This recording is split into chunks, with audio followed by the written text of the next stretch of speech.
खरंच ते सांगतायत. काँग्रेसच्या जाहीरनाम्यामध्ये काय सांगितलं हो काँग्रेसने? आम्ही कलम 370 पुन्हा देऊ असं लांगुल चालन करणारी मंडळी जी आहेत या देशामध्ये.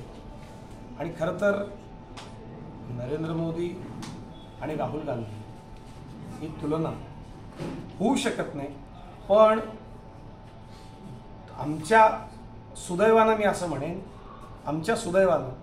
असं म्हणेन, की काँग्रेसनं नेता म्हणून प्रत्येक निवडणुकीत राहुल गांधींना नरेंद्र मोदींच्या समोर आणलंय आणि दरवेळी त्यांचा दणदणीत पराभव देशामध्ये होतो. देशाची जनता त्यांना नाकारते आणि अगदी स्पष्ट आहे, अस्थिर, गोंधळलेल्या, तुकड्या तुकड्यामध्ये असलेल्या, देशविरोधी आश्वासनं देणाऱ्या काँग्रेसला निवडून द्यायचं की देश बळकट करणाऱ्या, जगाच्या पातळीवरती देशाला नावलौकिक मिळवून देणाऱ्या मोदीजींना निवडून द्यायचं हे जनतेनं ऑलरेडी मनामध्ये ठरवलंय.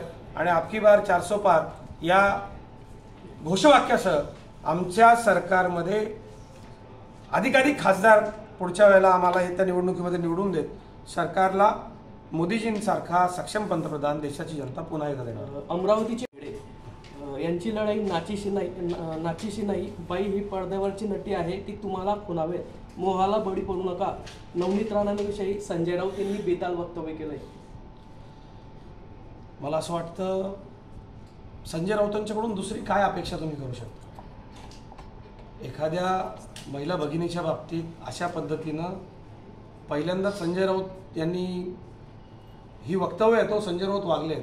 डॉक्टर स्वप्ना पाटकर महाविकास आघाडीचे सरकार असताना डॉक्टर स्वप्ना पाटकर यांना दिलेल्या घाणेरड्या आणि आरवादची शिव्या एखादा संपादक, राजकीय क्षेत्रात काम करणारा माणूस देऊ शकतो का? म्हणजे संजय राऊत हे किती असंस्कृत, खालच्या पातळीला जाऊन नुसतंच बोलणारे नाही तर वागणारे हे त्यांनी स्वप्ना पाटकर प्रकरणामध्ये दाखवून दिलं होतं. आणि माता भगिनींच्या बाबतीमध्ये एकूणच संजय राऊत आणि त्यांच्या सगळ्या मंडळींची काय भूमिका आहे हे लक्षात येतं.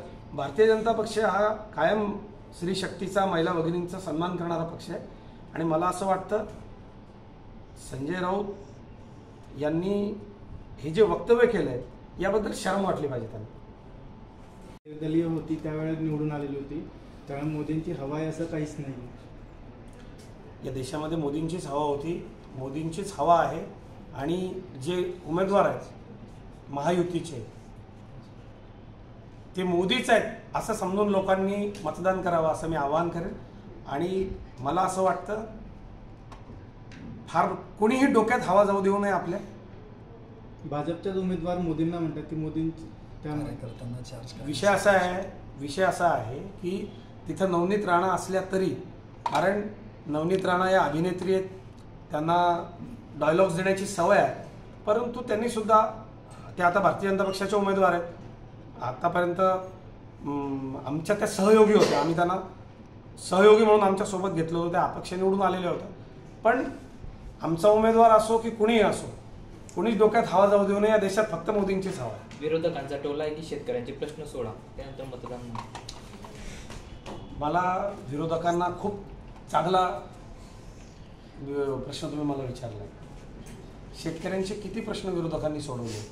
आणि मला एक सांगायचं आहे आता की काय होतं, चुकीची मांडणी करून कुठेतरी एखादा व्हिडिओ रेकॉर्ड करायचा आणि तो सोशल मीडियावरून पसरवायचा.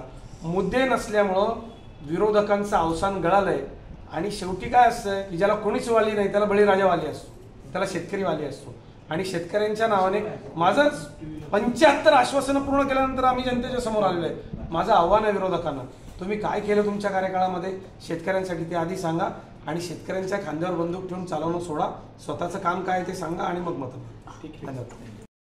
गांधी तीर्थ, निसर्गाच्या सानिध्यात महात्मा गांधींच्या जीवनावरील जगातील पहिले मल्टीमीडिया म्युझियम. आजच भेट द्या. गांधी तीर्थ, जैन हिल्स, जळगाव. अधिक माहितीसाठी www.gandhifoundation.net वर व्हिजिट करा.